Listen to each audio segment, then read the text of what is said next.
How to fix Instagram private account option not showing. Hey guys, welcome back to 1 million ideas YouTube channel. In this video I will show you how to fix Instagram private account option not showing problem. So let's get started to the video, and if you like the video and if it's helped you, then please subscribe to the channel.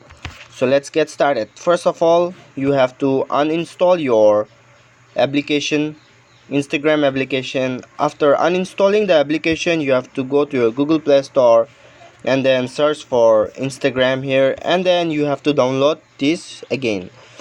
So after downloading your Instagram from Google Play Store, go to your Instagram account. Now after going here, you have to click on your profile icon and then click to three dots on the top right of your screen.